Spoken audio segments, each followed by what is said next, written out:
je me sens au contraire rempli d'espérance et de joie pour faire face à ces problèmes avec la certitude de la victoire de Jésus-Christ.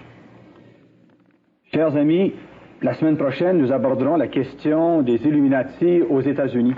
Et dans une quatrième émission, nous aborderons la question de la réaction. Comment faire pour combattre la contre-attaque sur le sujet en question?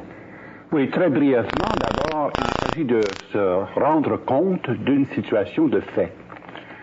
Depuis le 1er mai 1776, une action concertée a été entreprise pour pouvoir établir un seul gouvernement mondial, un seul système monétaire mondial et une seule religion mondiale sous l'égide de Lucifer. J'ai essayé aussi de donner des illustrations concrètes de la structure et des organigrammes qui nous permettent de saisir le fonctionnement de cet ensemble qu'on appelle les Illuminati. Et ensuite, nous avons détaillé leur rôle dans chacune des parties du monde. Mais tout cela n'était pas pour effrayer ou pour donner un sentiment d'impuissance à ceux qui nous écoutaient. Au contraire, nous devons prendre conscience que l'heure est venue pour chacun de nous engager de façon personnelle, de façon communautaire, pour apporter des réponses d'évangile à un monde qui, hélas, pour le moment, a été trompé. Et c'est ça que j'aimerais que l'on comprenne. Toutes les activités des Illuminati s'est fait de façon tellement occulte et secrète que nous étions en quelque sorte démunis, faute d'informations. Mais Jésus nous dit, c'est la vérité qui vous rendra libre. Mon but a été de donner des sources de renseignements pour nous permettre d'abord de cerner dans la vérité la nature et l'ampleur du problème, afin de pouvoir, dans un second temps, insérer notre action évangélisatrice et pastorale de façon efficace, afin précisément de hâter cet avènement de la civilisation d'amour pour l'an 2000. Père Jean-Paul, avez-vous des suggestions pratiques à proposer pour empêcher cette mainmise mondiale par les Illuminati? Oui, j'en ai plusieurs. En effet, je pense qu'il est nécessaire de diviser ça peut-être en 3 segments. L'engagement individuel, qu'est-ce que l'on peut faire en tant que personne individuelle, qu'est-ce que l'on peut faire en petits groupes et qu'est-ce que l'on peut faire sur le plan communautaire, ecclésial, plus global. Mais j'aimerais précéder ces suggestions par l'énoncé de 5 principes prérequis. Car si nous voulons faire une action qui soit vraiment inspirée par le Seigneur et qui soit aussi dirigée sous la mouvance de l'Esprit, je pense qu'il y a des principes à respecter, sans quoi on risque d'entrer encore dans une polémique et une querelle sans fin. La première remarque que j'aimerais faire, c'est que nous mettions notre action au service de la vérité dans un esprit d'authentique charité. Le respect de la vérité, sans déformer les faits, sans amplifier les situations, mais dire ce qui est, mais le faire dans un si grand amour que ceux-là même qui sont visés ne soient pas heurtés ou choqués, mais qu'ils soient convaincus de la vérité énoncée. Deuxièmement, il faut être bien conscient de diriger notre action non contre les personnes, mais contre les idées, les idéologies ou les objectifs proposés et propagés par les groupements auxquels appartiennent ces personnes. Il faut être bien conscient d'une chose. Jésus n'a jamais condamné les personnes. Il avait une infinie tendresse pour les personnes, une infinie tendresse pour les pécheurs, bien qu'il ait dénoncé vigoureusement l'erreur et le péché. Alors c'est la même attitude qui doit être la nôtre, c'est-à-dire d'être bien conscient de ne pas attaquer les personnes en tant que personnes, mais de mettre en évidence les idées, les idéologies, les objectifs qui sont incompatibles et irréconciliables avec l'engagement chrétien. Troisièmement, toujours avoir recours à des moyens de non-violence. Le Christ est venu nous enseigner la voie de l'amour. Et c'est dans la non-violence que notre action doit s'exercer, en respectant les moyens démocratiques, les moyens légaux, les moyens loyaux, respectueux des exigences de la foi chrétienne et de la dignité de la personne humaine. Autrement, notre action serait purement une nouvelle forme de politique d'inspiration religieuse qui conduit au pire fanatisme. Et là, je pense qu'on n'atteindrait pas du tout les buts visés. Quatrièmement, rédiger avec soin, c'est-à-dire avec précision et exactitude, les lettres, les mémoires, les documents que l'on destine au public, que l'on destine par exemple aux députés, que l'on destine aux divers ministres des divers services ou encore aux commissions royales d'enquête, telles la commission MacDonald, entre autres. Et toujours prendre bien la peine de vérifier nos sources et de dire explicitement quelles sont nos références, pas d'affirmation gratuite, pour être sûr qu'on soit au service de la vérité dans la charité. Et cinquièmement, éviter toute polémique stérile, toute confrontation hostile sous forme de croisade, par exemple, ou de chasse aux sorcières. Jésus nous dit clairement, la vérité nous rendra libres. Donc se mettre au service de cette vérité-là, en vue de la libération des cœurs et des esprits. Mais Saint Paul nous avertit aussi, il est beau d'avoir du zèle, mais si vous avez un zèle amer, vous ne glorifiez pas Dieu. Et je pense que si nous exhortons les auditeurs à un engagement, nous voulons les exhorter à un engagement tellement rempli d'amour et de vérité qu'il n'y a pas de place pour l'amertume, pour la haine ou pour le fanatisme sous quelque forme que ce soit. Maintenant, sur la question de l'engagement individuel, je pense que c'est important pour nous de bien comprendre une chose. On a pu être impressionné par la puissance de ces organisations occultes et on a pu être impressionné également par l'étendue de leur action.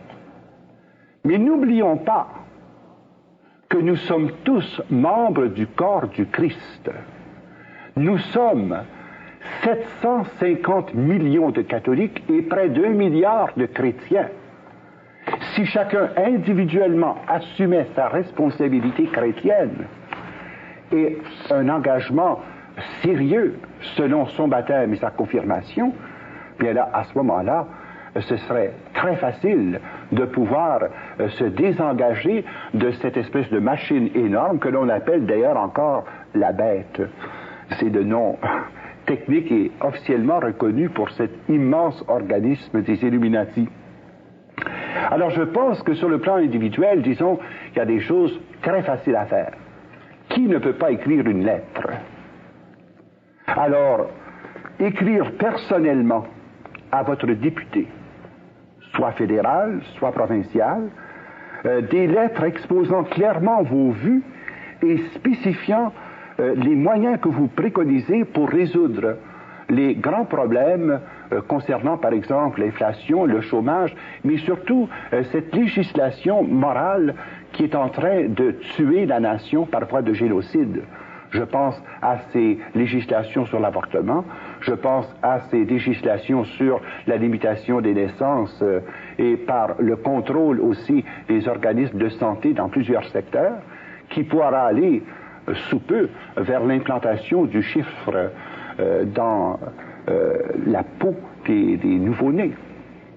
Et là, j'affirme pas une chose gratuitement. Alors, je pense que c'est important que chacun s'engage sur le plan d'une action intelligente, mais bien rédigée par voie de lettres.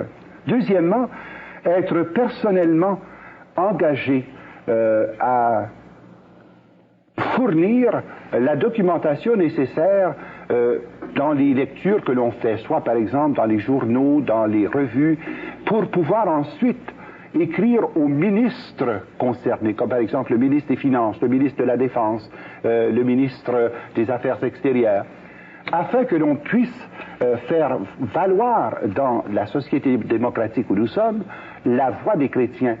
Notre grand problème, vous savez, c'est que nous nous sommes tus trop longtemps. Et nous sommes victimes de notre silence maintenant.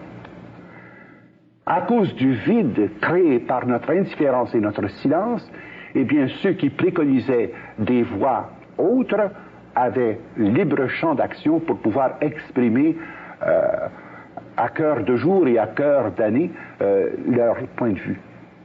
Ayons le courage d'exprimer nos vues et d'exprimer surtout les exigences de notre propre conscience face aux grandes législations, aux grandes orientations qui, comme on le sait, sont inspirées par cette pensée illuminatiste, tant dans le domaine économique, politique, social, culturel, et c'est d'écrire aux ministres responsables de ces divers secteurs afin de pouvoir obtenir une action concertée. Ce que vous dites, Père Jean-Paul, c'est que il ne faut pas laisser seulement aux responsables des différentes églises ou de grandes organisations leur laisser la responsabilité de passer à l'action. Il faut que chacun fasse quelque chose en tant que citoyen canadien. Nous sommes tous solidairement responsables, mais nous sommes tous individuellement également responsables parce que nous vivons en démocratie et parce que l'exercice de nos droits démocratiques en tant que chrétiens est la forme prévue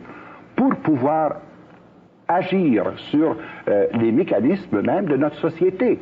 Parce que nous ne nous sommes pas prévalus suffisamment de l'exercice de ces droits démocratiques, sauf peut-être les journées de votation, eh bien, alors nous laissons les choses rouler et nous attendons que des instances supérieures interviennent. Votre baptême et votre confirmation vous rend personnellement responsable de la conduite de la nation et du pays. Donc vous ne pouvez pas vous défiler. Et c'est le temps de faire entendre votre voix. Et je peux vous dire par foi d'expérience que lorsqu'un ministre reçoit 50, 100, 200 lettres sur un sujet donné, il est obligé d'en parler au caucus. Quand un député reçoit 200, 300, 400 lettres de ses commettants, il est obligé d'en tenir compte. Parce que n'oublions pas que dans le système électoral, chacun a très à cœur d'être réélu.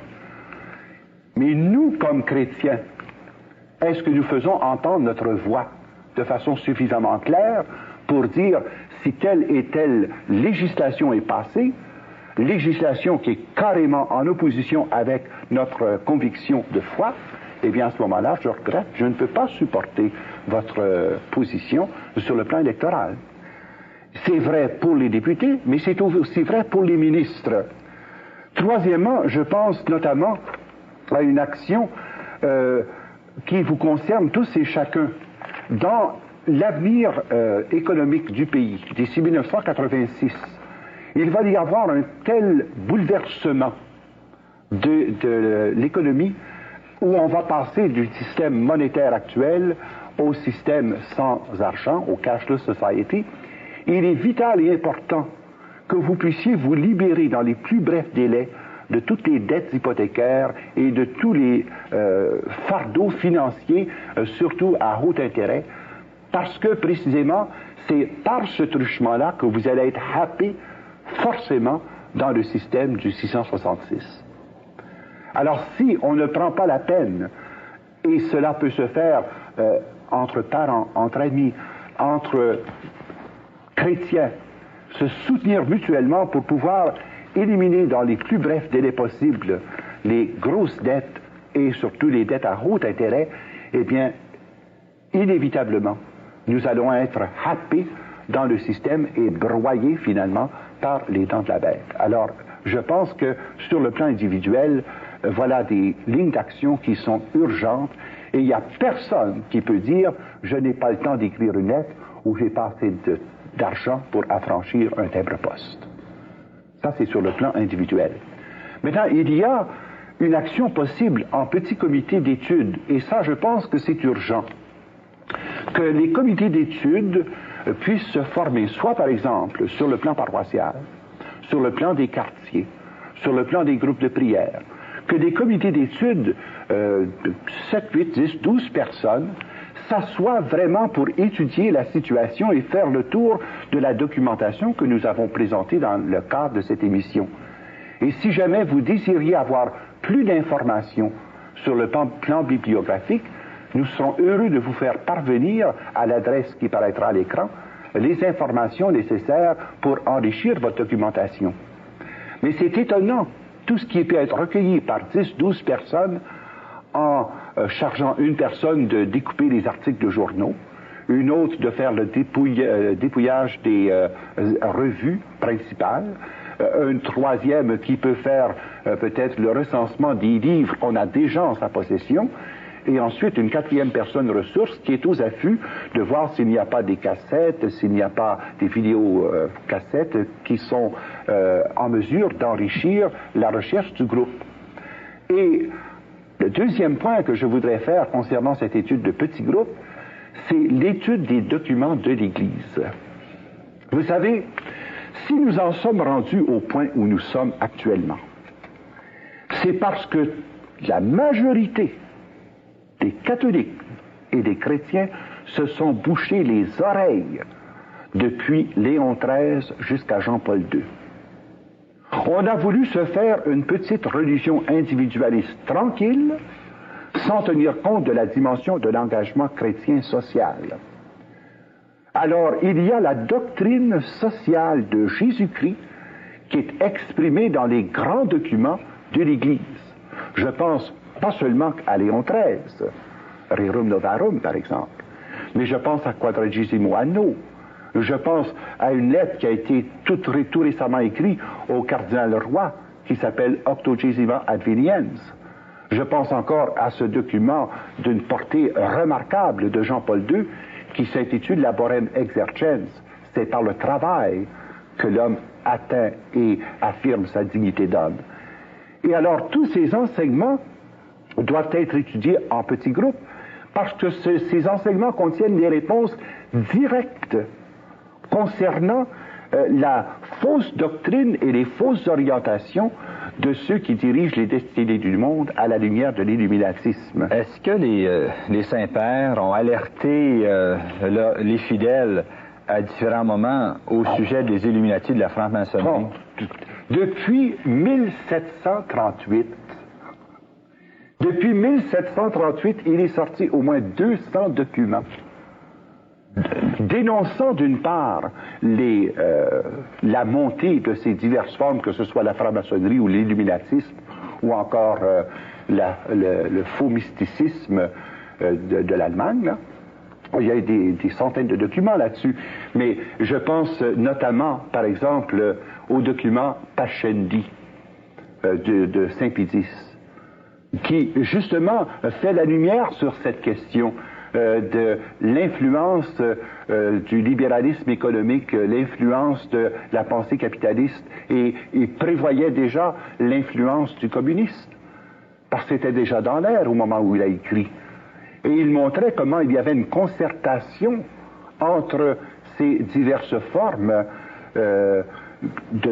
d'économie mondiale qui entraîneraient l'humanité au bord du précipice. Pendant un certain temps, l'Église a même frappé d'excommunication tous ceux qui se joignaient à la franc-maçonnerie. Oui, et c'est encore vrai. Je pense qu'on a très mal compris le sens du droit canon qui vient tout juste d'être publié il y a quelques semaines à peine. Si d'une part on aurait tiré le mot franc-maçon en rapport avec l'excommunication, c'est que le numéro est maintenant plus vaste, parce qu'il n'y a pas seulement que la franc-maçonnerie qui s'engage à la destruction de l'Église. Donc on parle de tout mouvement qui complote, qui se concerte pour détruire la foi des fidèles et pour entamer l'unité de l'Église, eh bien sont frappés d'excommunication. Ce qui inclut les francs-maçons. Bien oui, mais c'est parce que au moment où le droit canon est sorti en 1917, c'était spécifiquement les francs-maçons qui étaient le groupe de pointe qui était dirigé contre la papauté et contre l'unité de l'Église. Alors vous aviez un groupe en France qui était le Grand Orient de France, d'une part, mais vous aviez les Carbonari en Italie. Et c'est pourquoi on a spécifié que l'excommunication visait les personnes qui étaient dans les loges maçonniques, et que cette excommunication ne pouvait être relevée que par le Saint-Père en personne. Dans la nouvelle législation, le libellé du droit canon embrasse tout organisme, pas seulement que la franc-maçonnerie, mais tout organisme qui atteint et l'unité de l'Église, et l'intégrité de la foi, et la liberté religieuse des fidèles. Et alors, à ce moment-là, l'excommunication peut être relevée non plus par le Saint-Père, mais par les conférences épiscopales de chaque pays. Donc, nous voyons à ce moment-là comment l'Église s'est maintes et maintes fois prononcée, mais nous avions les oreilles bouchées. Et c'est pour ça que je voudrais m'adresser à vous, chers auditeurs. Ouvrez vos cœurs au divin Rédempteur. Ouvrez les oreilles de votre cœur à ce que l'Esprit dit à l'Église aujourd'hui. Ouvrez les yeux de votre cœur pour discerner ce qui se passe et pour dépister dans quelle zone d'influence s'exerce le rôle des Illuminati dans les secteurs particuliers où vous œuvrez, que ce soit dans le domaine politique, économique, social, religieux, militaire. Ils sont partout. Mais nous avons tendance au défaitisme en disant « nous sommes si petits, si faibles ». Ce n'est pas vrai. Partout où la puissance des ténèbres abonde, la force de la lumière surabonde, au départ. Deuxièmement, nous sommes sûrs que Jésus est victoire.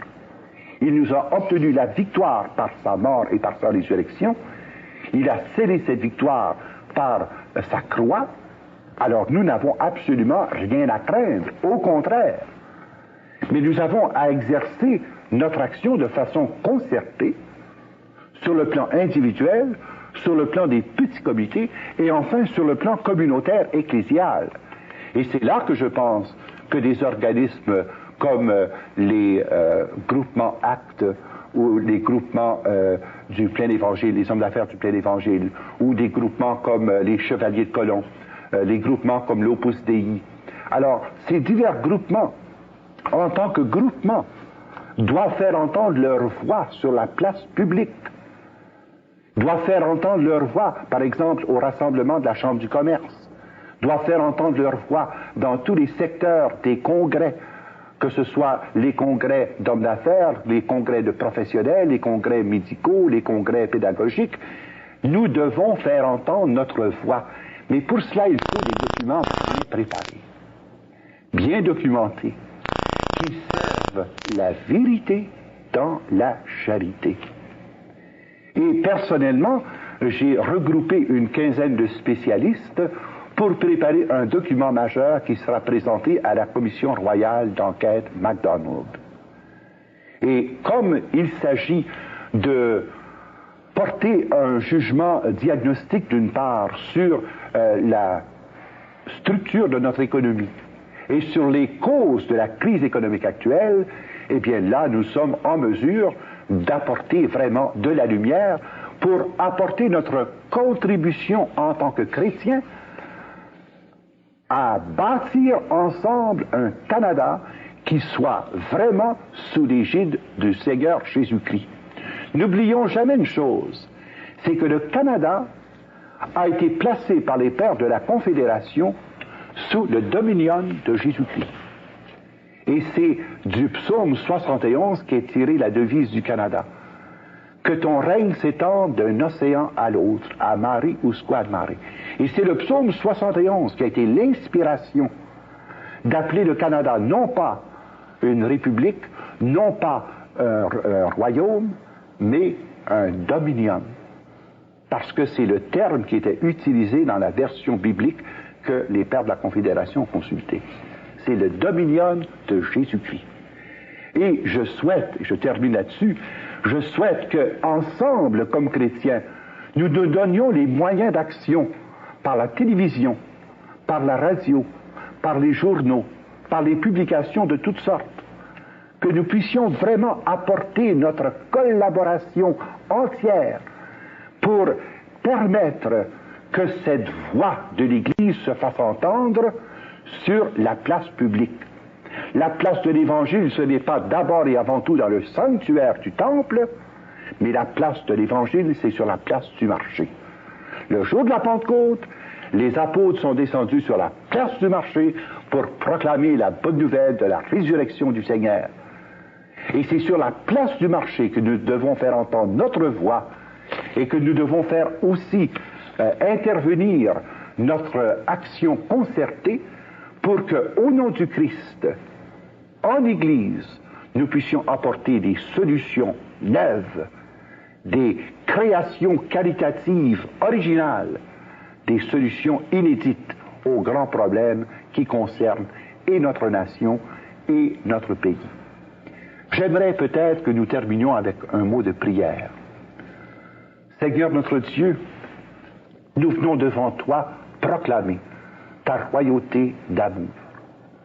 Nous venons proclamer ta souveraineté d'un océan à l'autre sur ce pays qui est sorti de tes mains et de ton cœur.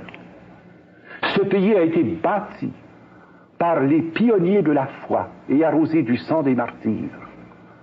Ce pays, Seigneur, tu l'as fait jaillir comme un avant-poste de l'évangélisation dans le monde actuel. Nous te demandons de susciter en ce pays des prophètes, des apôtres, des docteurs et des pasteurs selon ton cœur. Et Seigneur, adresse-toi à ceux qui sont présentement à l'écoute pour que leur cœur s'ouvre au divin Rédempteur. Amen. Bonjour, chers amis. S'intéresse au sujet depuis un certain temps. Il a écrit ce livre qui s'appelle Le Rock and Roll, viol de la conscience par les messages subliminaux. Père Jean-Paul, qu'est-ce qui vous a amené à vous intéresser à la musique des jeunes, la musique rock and roll? Tout d'abord, personnellement, ma formation première a été une formation musicale. J'ai fait du concert de 9 ans à 16 ans et j'ai reçu ma formation musicale à l'Université de Toronto, au Conservatoire. Un peu plus tard, lorsqu'il y a eu cette vague, surtout avec Elvis Presley, j'étais directeur des étudiants. Alors vous comprenez bien que ça posait pour moi un certain nombre de problèmes sur le plan discipline et sur le plan aussi formation spirituelle de mes jeunes. Mais la vraie raison qui m'a poussé à écrire cette étude sur le message subliminal, c'est que j'ai été confronté dans l'espace de quelques mois par 18 cas de suicide. Et c'est d'autant plus effarant que parmi les victimes, il y avait 11 garçons et 7 filles âgés de 14 à 23 ans. Lorsque j'ai fait l'étude des causes qui avaient conduit à ces suicides, j'en ai relevé un certain nombre, par exemple, des jeunes qui venaient de foyers séparés, divorcés, d'autres qui avaient connu des traumas familiaux, d'autres qui avaient connu des difficultés scolaires. Mais le seul élément qui revenait dans les 18 cas, et je tiens à le dire, c'est que les 18 jeunes en question écoutaient en moyenne de la musique rock'n'roll plus de 5 heures par jour. C'est ce qui m'a mis sur la piste en demandant aux parents des victimes de me passer les albums de musique que ces jeunes écoutaient. Et lorsque j'ai fait l'analyse du contenu, je trouvais bizarre que les 18 écoutaient le même genre de musique. Et j'ai dit quand même, ça ne peut pas expliquer que ça pousse au suicide. Il faut qu'il y ait autre chose. C'est à ce moment-là que j'ai pris connaissance d'une recherche qui avait été faite par le pasteur Greenwald. Et je me suis mis à faire l'analyse des disques et j'ai découvert qu'il y avait en renversé un message masqué. Ce message masqué qui a pour effet d'inciter les jeunes soit au meurtre, soit à la violence, soit au suicide, soit à l'usage de la drogue, soit encore à toute forme de violence. Mais mon père, vous dites, vous, que dans la musique rock and roll, il y a des musiques, il y a un message inversé, un message qu'on entend, qui ne sont pas les paroles même de la chanson, mais c'est des paroles surajoutées. C'est absolument vrai. Voyez-vous, je pense que c'est un phénomène qui a été mis en lumière et en popularité par les Beatles, qui ont été les premiers à s'en servir de façon spécifique. Mais une fois le principe établi, eh bien, on a suivi la mode en ajoutant des messages de plus en plus directs et en ajoutant aussi des messages de plus en plus longs. Alors, pour nous faire comprendre un peu de quoi il s'agit, peut-être qu'on pourrait écouter ensemble 3 exemples très clairs d'implantation de messages subliminaux qui sont contenus dans les disques, mais en renversé. Alors, pendant que nous écoutons ces 3 exemples, nous pouvons regarder en même temps ce fameux album de Led Zeppelin.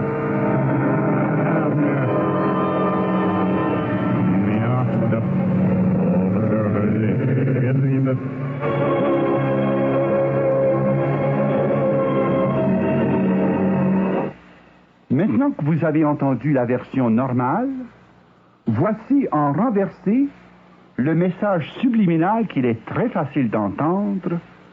Music is reversible, but time is not. Turn back, turn back, turn back. La musique est réversible, mais le temps ne l'est pas. Recule, recule, recule avant qu'il ne soit trop tard.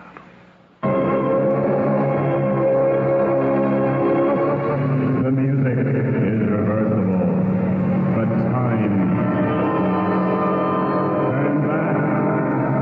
Turn back, turn back, turn back, turn back. Le deuxième exemple est extrait de la chanson très populaire Stairway to Heaven par le groupe Led Zeppelin. Voici tout d'abord la version normale et connue de tous. There's a feeling I get when I look to the west, and my spirit is crying for leaving. Et voici maintenant le message subliminal en version renversée. I've got to live for Satan. I've got to live for Satan. Il me faut vivre pour Satan. Il me faut vivre pour Satan.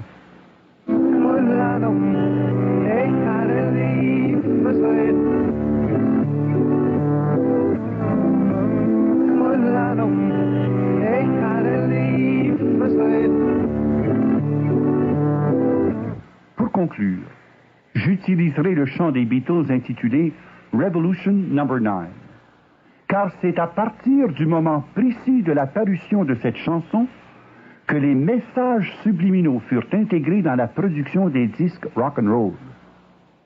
À l'endroit, vous entendrez la répétition sans fin de Number 9, Number 9, Number 9, Number 9.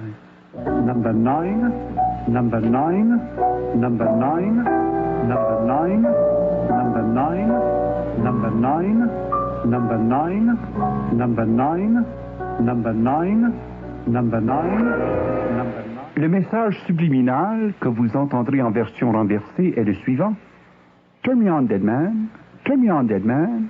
Turn me on, dead man. En traduction, cela signifie excite-moi sexuellement, homme mort.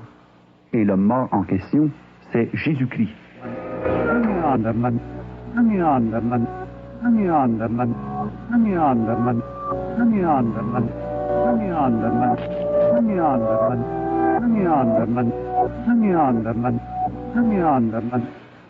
Et pour bien démontrer que telle était la pensée des Beatles, John Lennon se fera le porte-parole du groupe lors de la présentation publique du Devil's White Album. Le christianisme, dit-il, va disparaître. Il va régresser, se désagréger. Je n'ai rien à prouver là-dessus, j'ai raison. L'histoire démontrera que j'ai eu raison. Présentement, nous sommes plus populaires que Jésus-Christ. Je me demande bien ce qui disparaîtra en premier, le rock'n'roll ou le christianisme. En d'autres termes, il proclame que Jésus-Christ est mort et enterré. Seule survie et triomphe le rock'n'roll. Père Jean-Paul, ces messages subliminaux sont contenus dans votre petit livre, le Rock and Roll, avec les exemples. Mais comment faites-vous pour arriver à extraire d'un disque qui joue dans un sens le message qui est inclus lorsqu'on tourne le disque dans l'autre sens? Bien, voici, c'est relativement simple sur le plan technique, sauf dans le cas des disques de Ozzy Osbourne, parce qu'il a utilisé une technique autre que nous expliquerons tout à l'heure. Mais au départ, nous enregistrons simplement le disque à l'endroit sur une bande magnétique, et ensuite nous transférons la bande magnétique que nous faisons jouer à l'envers, et là, les paroles sortent très clairement. Et quand on se sert d'un filtre equalizer, eh bien, ça enlève la densité de la musique pour isoler de façon plus claire les paroles que nous entendons. Mais les paroles qui ont été, disons, particulièrement incitatives de meurtre ont été trouvées dans le disque Blondie, du groupe Blondie, où on entend très spécifiquement « Die young, die pretty », « Meurs jeune, meurs jolie ». Même dans le disque Stairway to Heaven que nous venons d'entendre et qui est très connu, eh bien, il est dit « Voici que je me tourne vers l'ouest et que mon esprit aspire en criant pour partir ». En se tournant vers l'ouest, c'est-à-dire du côté opposé du soleil, eh bien, c'est un langage ésotérique, celui qui chante cette chanson préconise que pour sortir de la misère et pour trouver son ciel, il n'y a qu'une façon logique et pratique, c'est de se suicider soi-même. I've got to live for Satan. Je dois vivre pour Satan. Et pour pouvoir vivre avec lui, le suicide est le moyen le plus rapide. Mais Père, tous ces messages sont dits en anglais. Oui. Et la plupart des gens ici qui sont à l'écoute, un bon nombre d'entre eux, de toute façon, ne comprennent pas l'anglais. Comment de tels messages dits dans une langue étrangère et de reculons peuvent-ils avoir une influence quelconque sur quelqu'un? Et alors, c'est toute la problématique, n'est-ce pas, de la puissance du subconscient de pouvoir reconstituer le message qui réapparaîtra, notamment en heure de crise ou en heure d'angoisse. Et nous avons pu contrôler, par exemple, au Japon, en Allemagne et en France, des groupes contrôle qui ne comprenaient absolument pas l'anglais, mais qui revenaient avec textuellement les mêmes paroles et les mêmes comportements. On savait déjà par les études sur la séduction subliminale combien était puissante la suggestion, même cachée, par exemple pour le marketing. Alors, des études ont été faites là-dessus, et notamment les études du docteur Chaloux, qui ont démontré aussi l'impact de la suggestion masquée pour transformer des comportements. Et c'est précisément en faisant des analyses contrôle de population, notamment de populations qui ne comprenaient absolument pas l'anglais, qu'on s'est rendu compte que ces mêmes phénomènes se produisaient et qu'il y avait des manifestations collectives qui correspondaient aux suggestions subliminales contenues dans les divers disques. Père Jean-Paul, je vois que vous avez apporté beaucoup de pochettes de disques. Pourquoi les apportez-vous, Père Jean-Paul? Bien, c'est parce qu'il y a des contenus très importants dans ces pochettes de disques. Vous avez par exemple ici Sabbath, Bloody Sabbath. On sait que le groupe Black Sabbath a été fondé par Ozzy Osbourne.